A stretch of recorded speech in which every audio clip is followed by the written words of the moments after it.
in the UK as well, like people might be looking for a job for something to do, to get by, to keep them busy because it's their home country, right? Yeah. Whereas here, it's not really anyone's home country. So a lot of them they need to earn, basically. Yeah. Does that make sense? And they're on a timeline as well because if you ain't got a visa, you got to go back. No job, no visa, I've got to go back, basically. Wow. Yeah. Yeah.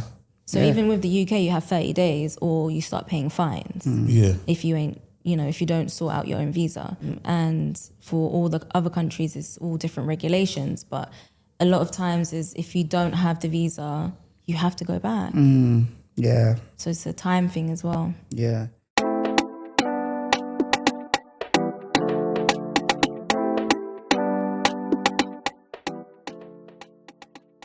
Yo, people, welcome back to the Bread and Butter podcast. You're here with myself, Tayo. And myself, Eman. And we're back shooting in Dubai. As you can see, we've got the shorts out, we've got the t-shirts out.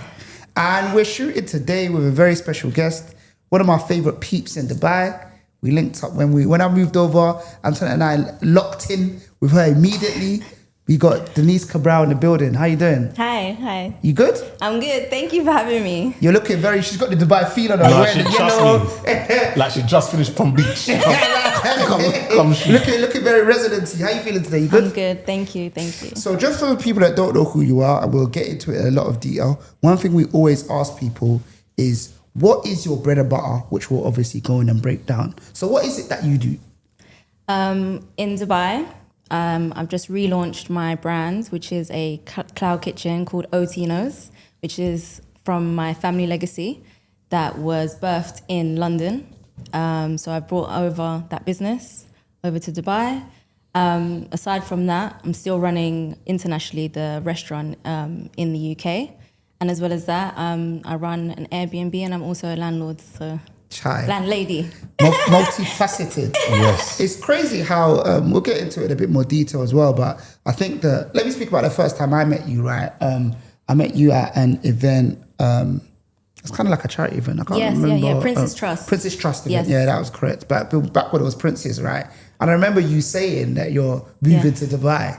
And sometimes it's amazing to see that transition where someone says something and you see them living it. And it's kind of like, just to hear that intro from yourself, like you had the Tinos, and the Tinos is like what you've had since you were young, right? Yeah. But to hear it now, it's like, I got a restaurant in the UK, got a cloud kitchen in Dubai. I run Airbnbs in different countries as well. It must be an amazing transition and journey, right? We're going to get into that. Talk to us about Otinos from the beginning. Okay, so Otinos from the beginning. So Otinos, for everyone that doesn't know, Otinos is my dad's name. His full name is Florentino, but no one could really pronounce the full name. And it was quite catchy.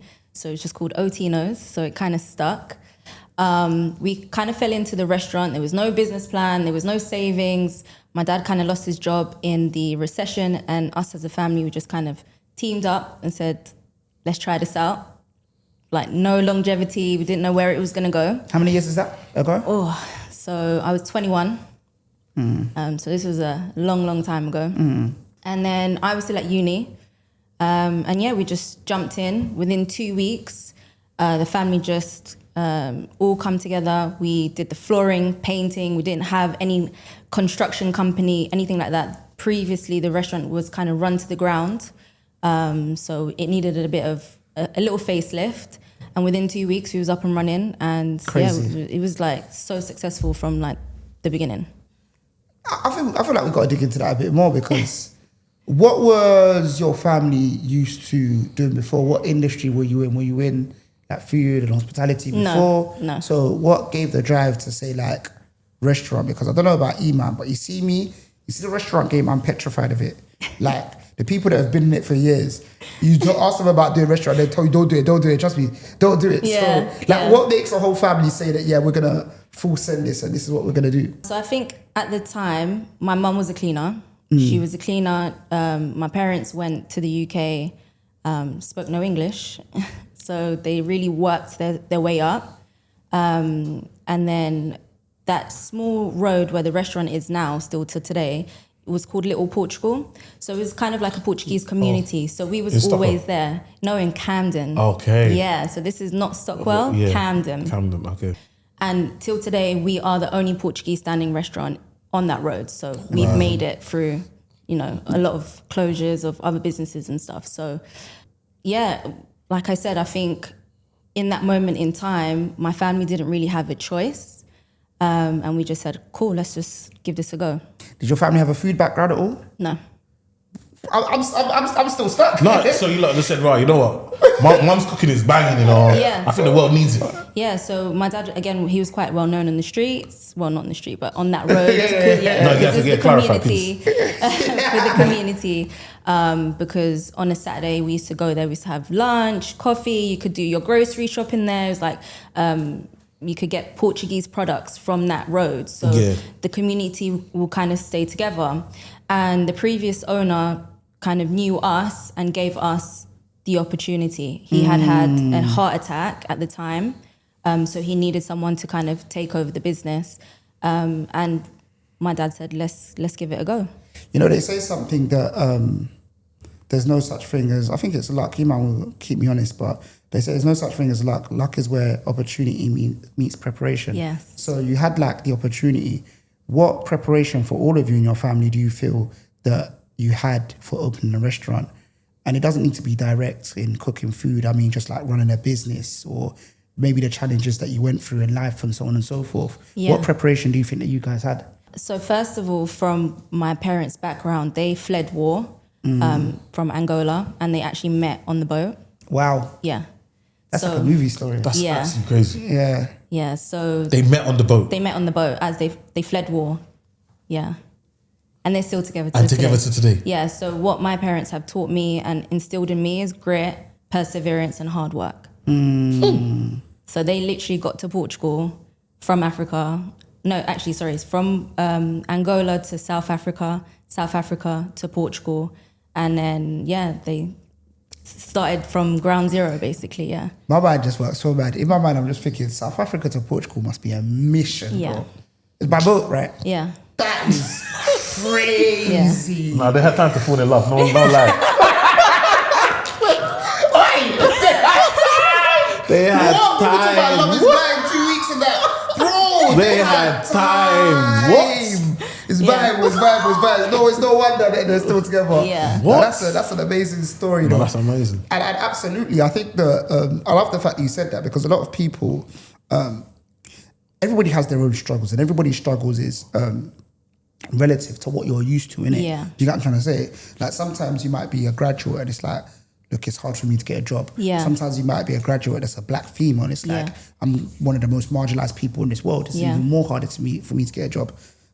Someone might be someone who's a black female that doesn't speak English. Yeah. Now it's even tougher, or someone that just landed. And one thing that we always speak about is that a lot of our parents came here and their challenges were really, really hard. Yeah. Do you get what I'm trying to say? You said that they didn't speak the language where they came. No, so they then decided to leave Portugal, leave me and my brother to try again in the UK. So when they got to the UK, they spoke no English at all. And they started as cleaners. They started cleaning offices, empty shops, new shops that they will clean during the night until they saved enough money to send for me.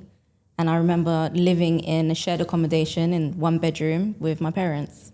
Do you know what's so insane about that, right? Because the older generation, I say that we're very different in it, and I think that we do things differently. And there's some real benefits of how we do things differently. But I'd say like their grit, their perseverance, how daring they were is crazy. Yeah. Do you get what I'm trying to say? Yeah. To come to another country with no money and not speaking a language with children. I'm just thinking, how do you send your children to school if you don't speak the language? Do you get what I'm trying to say? And the thing that made me really deep that as I'm saying it now is that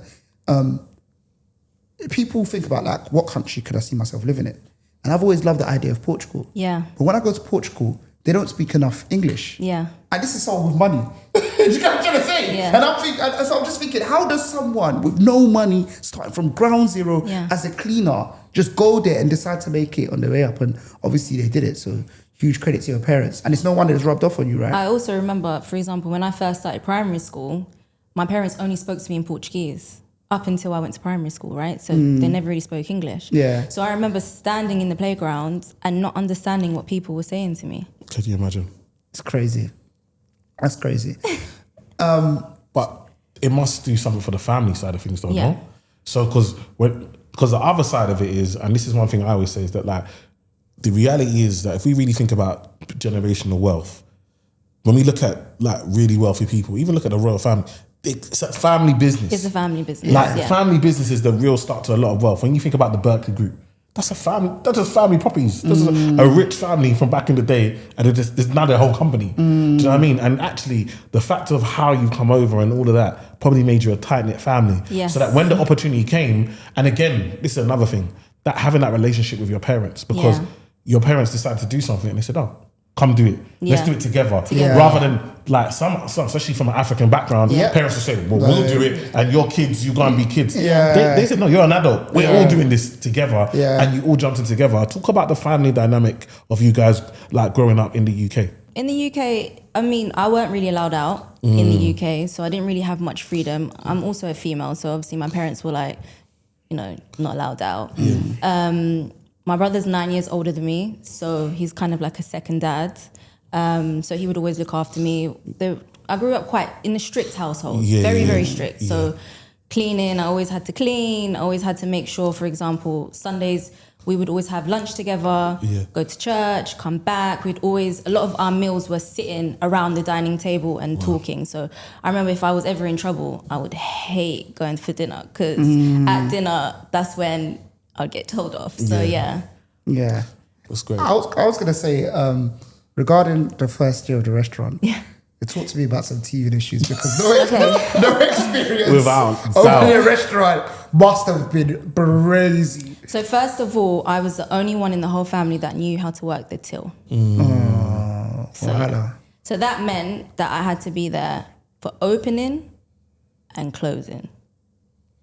Crazy. When I just wanted to be outside, like all my friends had just finished uni, everyone's traveling, everyone's going out, and I'm like, oh my days, like I'm here trying to figure out the old school till, not even a new till, it was the old school till. And then eventually I just had to say to myself, okay, if I don't want to do a job, who can I teach so I can come away from doing this and focus on what I like to do? So everything that I had to do in the restaurant was like, okay, I always thought to myself, do I like doing this? Do I not like doing this? Who can I teach so then I don't have to do this? So the till was one. Who did you teach? Had to just slowly just my mom, my dad, my brother. And then because it was a family restaurant, we only depended on family. So I had my auntie that lived around the corner. She had a full-time job. My brother had a full-time job. So I had just finished uni, so it was me. Yeah, you're the one. You're the main one. You're the main one. And you're the youngest. Come on, get in there. Literally. I remember going back to uni, waiting for the cleaners to leave to print out the menus that I created on Word doc. Wow. Yeah. Wow. Right, listen, that's what it takes sometimes, though, you know? And I guess even with what you said about the tills, like a lot of people aren't willing to let go. Yeah. And I think that probably when you let go, I can only assume that when you first taught your mum and you first let her have those mistakes, right? Yeah. Things that made you have to go back and rectify them and maybe take more hours of your day, but it's quite normal for that to happen in business, right? Yeah. After opening, when did you guys feel like, wow, we're in full swing and we've done it? How long did it take? I don't think we ever thought like that. Because I think when we first opened, we was busy. Like and at that time we weren't really using card machines, so it was cash. So there was times I was like, oh, the till's very full right now. Like someone needs to go home and drop cash. Go home, that's jokes. Literally, and come back. Yeah. Because we couldn't, you couldn't really keep too much in-house. Yeah. And then it's in Camden, so it's a bit scary going home with money. Like, this is our family business, we need that money also for stocks and to pay staff. So, it was just figuring everything out as you go. And then because the restaurant is so busy and there's so many elements to it all the time, you don't really get a moment to stop and think, oh, is this successful? Is this not? We're just, all right, what does the customer want? What does the customer need? Let's serve. And it's just quick all the time. There's so much lessons in there. But the big thing I get from it is that you you'd never done a restaurant before, No. but you had a community. Yes. And there are people that might have done a restaurant before, Yeah. but they have no community. Yeah. So you can not be perfect, but if you've got a community, Yeah. you can thrive. Yeah. But if you've got no community, but you've opened previous restaurants and you've got all that experience, Yeah. it can still collapse. Yeah. The power of community is so important because actually that meant that you had customers, you had people that were going to come. And even if it wasn't perfect, Yeah. because they had bought into you, your family, Yeah. they'd known like you said, your dad had been in the community for a Yes, while, you were yes. known, they're willing to wait. They're Yeah. willing to accept things that they might not accept in other, because this is ours. And I think it's so important that, again, especially in our community, that we actually go out to support our own. Yeah. Do you know what I mean? Yeah. Because actually that's how we can thrive. Yeah. And also that we have patience that, obviously now, your business is flowing. You've got the idea, you understand what to do. Yeah. But actually have grace, because sometimes I feel like we'll go somewhere and especially if it's a black business, if it's not perfect, we walk out and we complain and I'm never going there. We're on social media battering it. But I remember there was a time I went to KFC, there was no chicken. We still go to KFC till today, you know? Yeah. It was a UK-wide thing. There was no chicken, imagine. Yeah. And we still gave them grace, like, okay, we still go back. There were I go to Chinese restaurant, hella rude, but the food's nice. Yeah. I just accept it. But when it comes to ours, we're just so quick to just bash us. And I think, look what you guys have been able to achieve because of community, because of grace. And I think that's a big lesson for everyone. Yeah, absolutely. I couldn't agree more. So what point did you, let me ask, how did it feel? You've got a family restaurant that you built from the ground up, Otinos, it's going really, really well. And then all of a sudden you not all of a sudden, you ran it for a while, you were there for a while. How was it like just saying that I'm going to up and leave and go to Dubai? What was that like? And talk us through that story. I think it was a little bit of a journey. COVID hit, so that was really hard. COVID made or broke a lot of businesses. So during COVID, my dad actually got COVID. And he was in a coma for 3 months. Wow. So at that point, that's when me, my brother and my mum, we were going through it and we had to decide whether we was going to sell the restaurant, because obviously the restaurant wasn't making any money. We had to close. And that's our bread and butter. And then we actually had an offer on the table. But then we had a meeting and we said, what do we really want to do?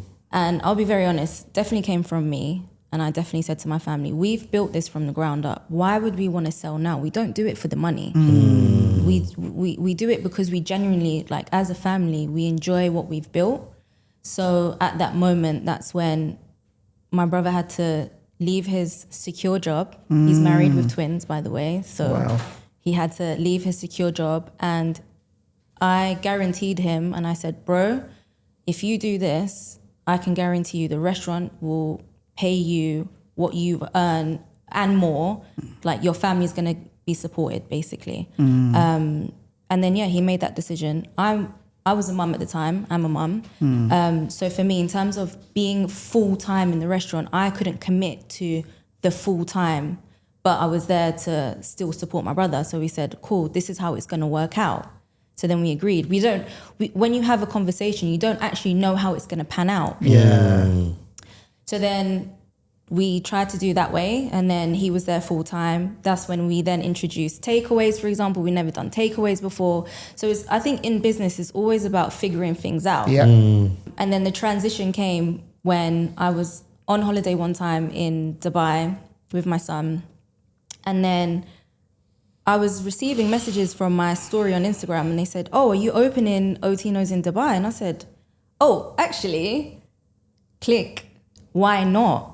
So then I just thought, okay, that's when everything started from there. So then I started researching, what can I do, blah, blah, blah. And then that's when it started, really. I guess when you got the story, it was like, okay, cool, there's a demand for this. How quickly did you take action? Because it's a big move, even though it came from a story that's I hadn't thought about this before. That's you as a mother, as a business owner, leaving your family business, starting up in a completely new country. What did that look like in practice, basically? Again, it's one of those things, when you have an idea, it sounds fun, but then when you actually go and do it, it's a completely different story. So I definitely think I did a lot of research, but it's a little bit difficult in Dubai. I feel like if you're not in Dubai, and you don't know the right people, it's hard to find the right answers. Yeah. And I was trying to do things over the internet, trying to call, trying to email, and you get nowhere. Like you actually get nowhere. Yeah. So one time I came to Dubai in October, and I had just lined up some viewings for a cloud kitchen.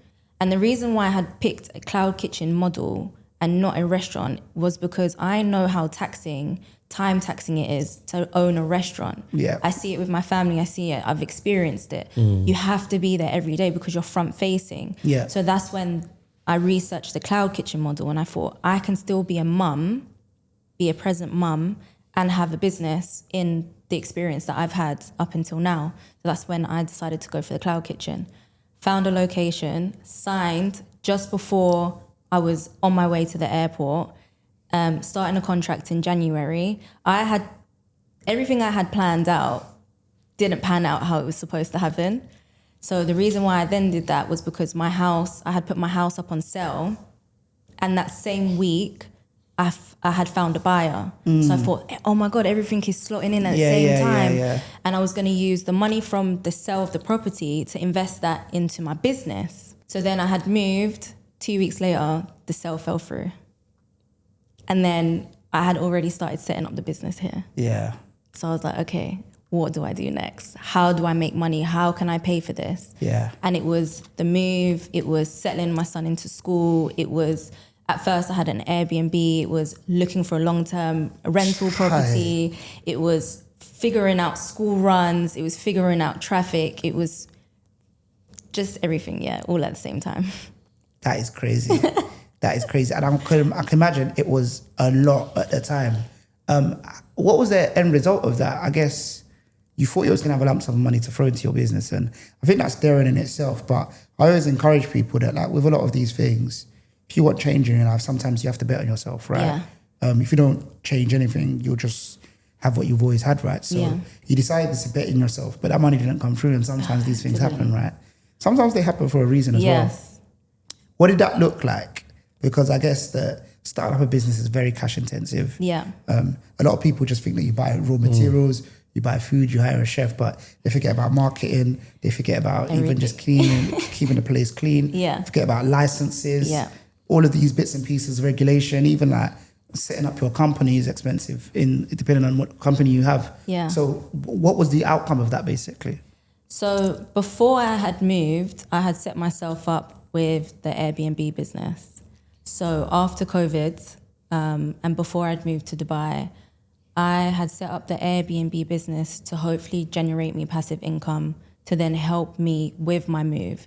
And before that, I saved all my tip money.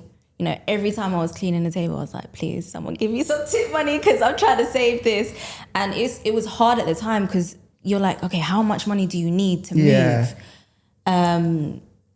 And even a £5, I'd put away. And it was hard because I love to shop, right? Yeah. Like, I'm going to be very honest. I love a shop. I love to go out. So I had to cut back drastically. Yeah. Just so I can elevate myself and push myself forward for the move. So in that moment when I realized that money for the house is not coming through, I had to just think, how else am I going to make money in a new country with everything? You know, I just felt like bills were coming everywhere. Invoices, like, oh, if you have to do this, you have to pay for this. And Dubai, there's always hidden costs. Yeah. Hidden costs always. behind hidden costs. So then I really lent on my Airbnb business. And then from that, I started reaching out to family and friends that had empty apartments or had long-term rental apartments, that I then took over for Airbnb. So then that's how I generated extra money. Nice. So basically like a rent-to-rent model. Yeah. Where are all of your Airbnbs in the UK? Portugal. Portugal, yeah? And how are they doing? What sort of Airbnbs you got in Portugal? So I focus on one area just so it's easier. And it's a location called Almada, which is 10 minutes away from the beach. And it's on the other side of, I call it the San Francisco Bridge. The famous Red Bridge. And that place is really up and coming. So it's not the main city centre, Lisbon, but everyone is now starting to move to that side of town. It's cheaper.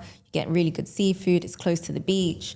So that's my main focus right there. Amazing. And how long have you been running Airbnbs there? I would say 2 to 3 years now. Yeah. One thing I want to say is that like some people might be thinking of listening to this and thinking, right, all this stuff is a lot. Like, No, trust me, just one is enough. Yeah, they might be thinking this stuff is a lot, and I feel like I know the answer because you mentioned it in the beginning.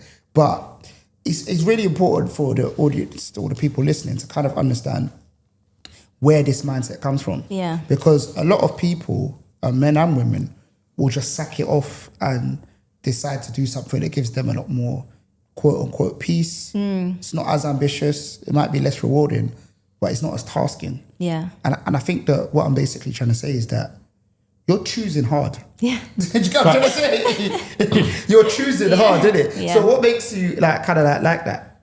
I feel with how I've been brought up with my family and everything that we've built, why would I just choose easy? Like, why not then take the family legacy to the next level and continue what we've built? Yeah. And on that note, it's also showing my son every single day, you know, I'm his role model, right? So showing him, he lives in Dubai now, so he can see everything is very easy.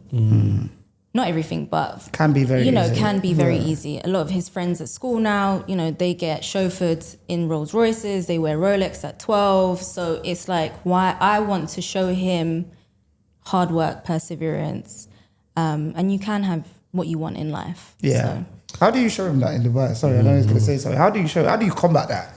Like a 12-year-old wearing a Rolex. There's some, like, yeah. I think my son's very humble.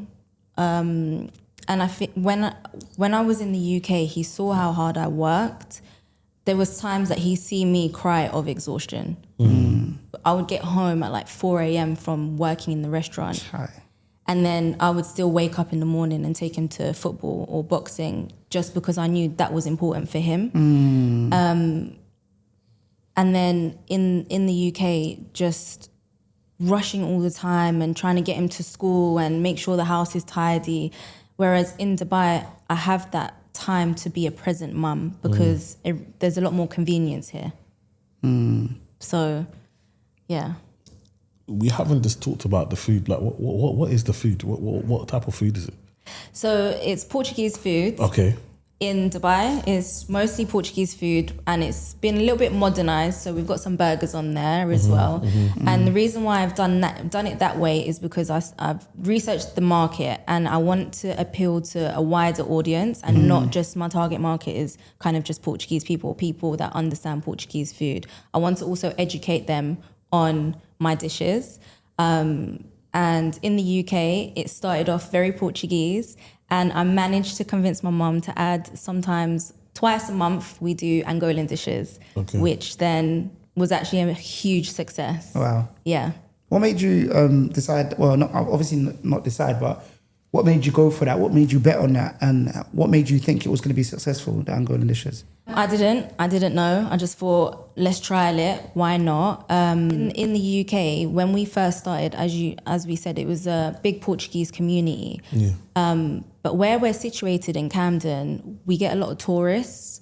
So we also have to appeal to the tourists. Yeah, of course. So then our kind of target market was changed from local, so Portuguese people, to English people who had traveled to Portugal and wanted to have a piece of, you know, their holiday, but in London. Yeah. So then we started bringing a new kind of audience. And then, from there it started evolving. So when we first introduced the Angolan dishes, my mum was like, no one's going to want this. Like, who's going to want this? Blah, blah, blah.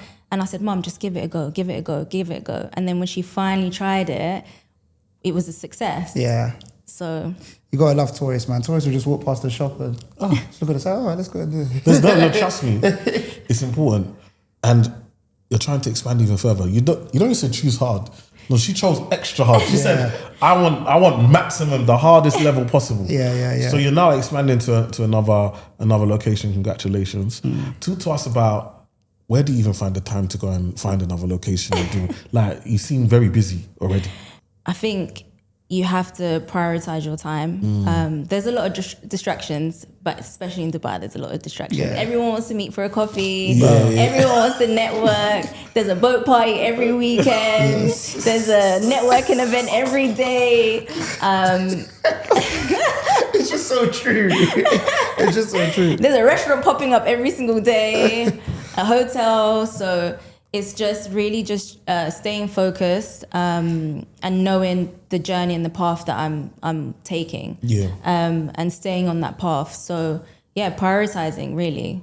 Yeah. And you chose JVC. Yeah. So I'm looking into JVC. Yeah. What made you choose there? Because I feel like JVC has up and down reviews. Like, what I don't know, from a UK person, I'm not here. So like, talk to me about what made you choose that or look at that location and yeah. So JVC, for anyone that doesn't know, I feel like, so JVC is the next business bay or marina. Yeah. So Marina was the first spot for kind of international people to go and set up. Yeah. Yes. Marina is now so oversaturated. There's no more place to build in Marina, and Marina's quite expensive, and the traffic there is crazy. Yeah.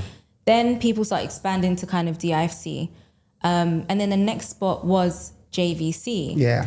And from JVC to schools and commuting and it's good. And there's a bit more space.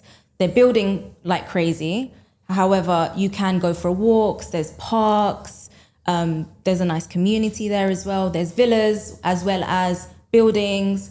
So yeah, it's a very good area in terms of people who first touch down and set up in Dubai. I think JVC is their kind of first point. It's number one. It's number one. Yeah. And then a lot of people stay. Yeah, I would say that JVC is like, I compare it to East London basically. Okay. Like it's required. But not Whitechapel. No Whitechapel, I don't like Whitechapel. But for the rest of East London, even though like, the reason why I compare it to East London is that like, it's very strange because you've got favourable prices on rent and buy-in, but it's still so central. Yeah, it's you know what I'm trying to say? Yeah. And that's like East London, it's like, we're really like, as much as I don't like to admit, East Londoners are the real Londoners as far as London goes, isn't it? You know what I'm trying to say? The prices are really, really low, but it is still real London, isn't it? And I would say that JVC falls into that category in that it's the first spot that a lot of people come to Dubai. A lot of people go back. Like they might be 6 months and have to go back. Yeah. And I think that's why it gets a little bit of stick because people know it's like standard pack. And then sometimes when people like are coming with their family, they'll be like, don't go JVC. And not necessarily because there's nothing wrong with JVC, but more so because they know it's the place where like every real estate agent will go and stay there or every like everybody that's just started will go and stay there. But I think that in itself presents huge opportunities. Like if you've got an Airbnb there and you know that people are going to want to come and stay for 3 months while they're sorting out the papers to move elsewhere, it just makes perfect sense basically. So yeah, East London. Okay, East London. Makes sense. Yeah. And is it going to be the same type of food or is it going to be different? Yeah, same type. So basically what I've built now, but just bricks and mortar, and have a location for people to want to come sit down and have that experience. So right now, the Cloud Kitchen is amazing. However, from where I've come from and what I've built in the UK was front facing, was client facing, was that experience. You know, we could put on music, you can have conversations with people, and I don't really have that right now. And then with that, I can also do deliveries. Yeah. Do you know what I'm hearing? I'm hearing that like, it's similar to what we heard in church yesterday, isn't it? It's kind of like your Cloud Kitchen is like for profits, which is good, isn't it? Yeah. But it's like you want to like return to closer to what your passion is basically, and what you feel like your purpose is. Yeah. Bringing people together in a restaurant. Exactly. Even if it does require more time and more capital into it. The restaurant game I'm very scared of. I can't lie to you. Let's go back to that. I'm extremely scared of it. What?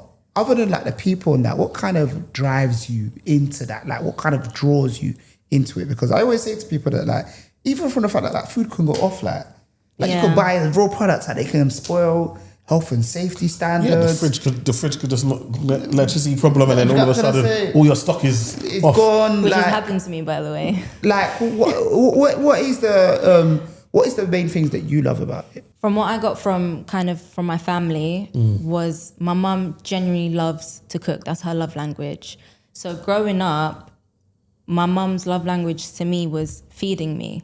So having that experience and then seeing people come from far and wide to experience my mum's cooking and now taking that to the next level, and something that I've created from my family's legacy, but I've made it now my own, but still my family's name.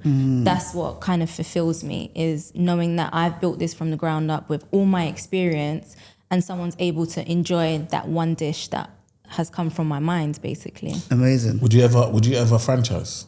Yeah, I would. I think I need to figure out what avenue I want to take it, but I definitely want it to be international. Love that. What's the main differences you've seen between business in the UK and Dubai? There's major differences. In the UK, things move at a lot slower pace. Dubai's time is just so fast. And if you're not as fast, you will fall behind. So that's one thing. The second thing is you need to have the right people in Dubai. I set up my business license. I tried to set up my business license before I moved, and the company that I use set up the complete wrong business license. So they tried to set me up as a free zone. However, the cloud kitchen is in the mainland, so I had to then pay for a brand new license. Oh no. Yeah, so there's that. So yeah, having the right information. Yeah. And then staffing as well, I think is very different. So obviously I've come from my family restaurant and helping each other out. So it was all kind of in-house. Whereas here, you have to kind of find the right people. And there's a lot of people looking for work here, but do they fit your business? Yeah. So I've had to figure that out as I've gone on. Yeah. How do you Finding the find right that fit? team. How do you find that fit? Like, how do you find the right person for your business? I think you, first of all, the interview, you have to get the interview right. And understanding that, is this person here just for the job, or are they here for my vision? Yeah. So that's key. The second thing is their work ethic, right? So are they willing to put in the extra hours? Are they really passionate about what they're doing? In F&B, you have to be passionate. Like you guys are saying, it's hard, right? Have to be. So if one of my number one questions is, do you enjoy what you do? Because if they don't and they're and ahhing, they're not going to last. Someone said to me, and it was this really stuck with me in terms of staff and who you hire in your team, is hire slow, fire fast. And that stuck with me. Yeah. Because if you hang on to people on your team and they don't have the right vision, or they're just not for you, then they're going to be a detriment to your business. So you have to, make a decision quick. Speaking of like your business as a whole, you built the business in Dubai with your family. You came out here independently as a woman at that. Has there been challenges around that? Talk to us. There's been times where I was trying to sort something out and I just was not being seen because I was a woman. There's been times where I've gone to kind of government official places and I was like, oh, I should have been covered. Just realizing things. But at the same time, it's a whole different country. So you can't come from your UK mentality to a new country. You have to understand how Dubai works, because obviously we're in Dubai. So you have to figure out the needs of Dubai and do the right thing for the country, really. You know what? Like, I met you, we met at a networking event. On a boat. Yeah, and there's bare people. And I just saw this one person just smiling. I said, this is my safety net. Because obviously, the thing for me, when I go to these events, everybody wants to ask me financial questions. Everyone's on me. I'm trying to hide. So, see, Denise, so we start talking, and then tell me about the story's fantastic. When you tell me about family business, then said she's moving to Dubai. I was like, oh, this is amazing. Like, you're such a nice person. Oh, thank but you. To get to where you're at, don't you have to be ruthless? Yeah. Well, I wouldn't say ruthless. I would say you have to make decisions quick. I think that's the difference. My faith has definitely kind of softened my character, I would say. Just leading with love is really important, and understanding, is this person here for the journey? Is this person here just because they want something from you? And just being a nice person, just, it's free. So why not? Yeah, no, absolutely. Have you ever had to fire someone that you didn't want to fire? Yeah. What was that? I saw someone tweet the other day that they was crying when they fired someone. I think the first fire is always hardest. Yeah, that's what they said, the first one. The first fire is always the hardest. How long did you leave it? Because sometimes the person's not doing nothing. I don't know why this guy sacks people. I don't, man. He hires someone today. No, they're not the standard. Tomorrow, boom. I've moved away from that. That was way back when I did like to... Before this was a bad flaw in business for me. Like before I did like handed over work. Yeah. Like 3-4 years ago, I just couldn't do it. Yeah. I think you have to get comfortable with the fact that even if it's 80% of the product that you want, to grow, you have to delegate. You have to pass it on. So you guys are right. At them stages, I used to, nah, man, I just do it all myself and I just buy it because it wasn't perfect. But we realize growth. Yeah. To grow, you can't be perfect. Like I'm sure that even like the food is amazing. Do you feel like, did you have that thinking, it needs to taste exactly how my mum makes it back in London? I'm a perfectionist, so that sometimes is detrimental to me, because I will take too long to make it, like, to just get something done, because I need it to be perfect. And in business, you have to be fast. Yes. Yeah. Okay, so I've learned along the way. I'm like, okay, let me just get it out there and then just move on. Yeah. But an example that I have in terms of firing and hiring. In Dubai, one day I interviewed, I think it was like a record of like 20 people in a day. And I was so drained after that day. And I was like, wow, I don't think I could have 20 people in the UK looking for a job. So you understand that it's a numbers thing here and just finding the right person. But out of those 20 people, I was able to find one person that I offered the job to. But it's going through the process. That's the hard bit. Yeah. Do you think they want to work? So do you think there's a more drive to work in Dubai compared to, like, for example, I was in South Africa. Yeah. And I was like, the hunger to work in South Africa is different. Like you'll go to the DIY store, like B&Q, like their version. And man is standing out, carpenter. They got a placard saying carpenter, saying I did like, and they'll just pick them from the street and they'll come to your house, do the work and go. Like they're literally there early in the morning. We could never find that in the UK. Do you feel like Oak Road? They got that at Oak Road. But that's the only place. Oak Road outside. What's it? Curry's. Would you pick? Bro. Anyways. Bro, I'm released. I know many man has got a paint or two from there. That's what I was saying. Wow. But what do you think the work ethic's like compared to when you want to get a staff in the UK compared to when you want to get staff here in Dubai? Oh, it's a big difference. I feel like in the UK there's a lot of, is it safeguarding? So there's minimum wage and there's contracts and there's HR. So it's like you have to make the right decision when you're hiring someone, because if you need to fire them, it takes a little while. There's a whole process. Whereas here, it's completely different. The laws are a little bit different. Definitely a lot more people looking for work here. And then the difference is people are just looking for work. So if you find someone just looking for work but willing to learn, that's the difference. If they just want a job, then it might not be the right choice. Yeah, or the right fit. And I think to add to that as well, I guess that in the UK as well, like people might be looking for a job for something to do, to get by, to keep them busy because it's their home country, right? Yeah. Whereas here, it's not really anyone's home country. So a lot of them they need to earn, basically. Yeah. Does that make sense? And they're on a timeline as well. Because, if you ain't got a visa, you got to go back. No job, no visa, I've got to go back, basically. Wow. Yeah. Yeah.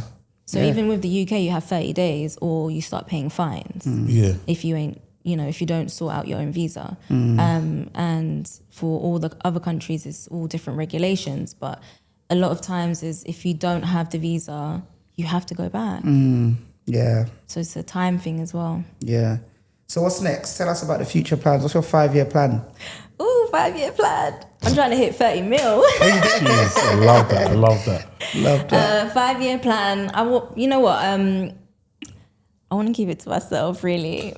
I don't want to. Give us a little bit. Definitely expand internationally. Yeah. I want to travel more. You know, I want to live. You guys have mentioned it is hard being in F&B, but I want to get to a place where it's not so hard and I'm able to enjoy it a little bit more. I'm still very much at the beginning and I understand that.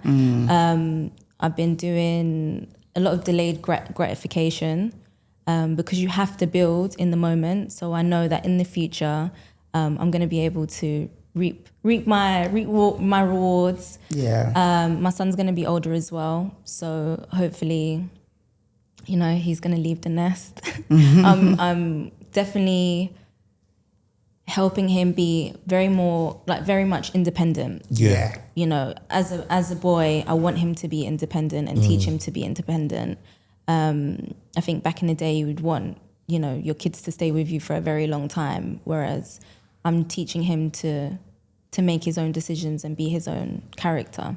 So yeah. Yeah, and I want to big you up as well, because I think that with everything that you do, the attention and the care that you show your son, like what you do as a mother, it can't go unnoticed. Like to be able to do all of those things and be extremely present and prioritize your son, which I even see even just through socials alone, it can't go past without bigging it up. So yeah, thank you. Big yourself up. Thank you. One thing we always ask people on Bread and Butter podcast as we wrap is, what is the W and the L of your journey? What would you say is the cream and the crust of your journey? It doesn't have to be the best one or the worst one, but anything that comes to mind. And the L can be a lesson as well. A lesson or a win, right? Both. Okay, win and a lesson. Oh, this is hard. It's anything that comes to mind. Anything that comes to mind. So I think to want what you want in life, you need to have grit and perseverance, right? If it comes to you easy, I don't think you would appreciate it as much. So when it comes to you and you've worked hard at what you've wanted, you appreciate it a lot more. And I just think every day you have to be grateful for the journey and the life that you live. There's people out there that look at you and want what you have and might not be able to get what you have. So definitely every day just, you know, live life with gratitude. Absolutely. Fantastic. Absolutely fantastic. I guess that's kind of like that's everything. W1, isn't it? All in one. Thank you for joining us. Appreciate you coming on. Look at that camera and let the people know where they can find you. So my socials is at Denise Cabral _. And yeah, I'm in Dubai right now. Come on. What about the restaurant? Oh, the restaurant. Come on. Link in bio, no joking. It's at Otino AE. The cloud kitchen is based in Al Khorz and we deliver to most of Dubai. If we don't deliver to your area, reach out to me and I'll make sure the food gets to you. Oh, perfect. And on Kareem and all them. Kareem, Talabat and Deliveroo. And if not, just reach out to me and I'll sort out the delivery. Personal service. Come on. You see that? That's the vibe. Trust me. Guys, that's us wrapped. Make sure you like, share, and subscribe. Drop a comment below and make sure you check out Otinos when you're in Dubai or if you're in Camden as well. Yes. And we'll see you on the next one. You forgot that the Patreon. Yeah, it's Talk true. about the Patreon. It's true. We're going to get some gems from Denise on the Patreon. We're going to get some gems from Denise. You did. No, you did better than me. You did better than me. We're going to get some gems from Denise. It's going to be on the Patreon about her business and starting up a cloud kitchen specifically, because we know that is a hot topic right now in a time where people are moving away from physical presences. So make sure you join the Patreon and lock in. We'll see you on the next one. Blessings. Peace.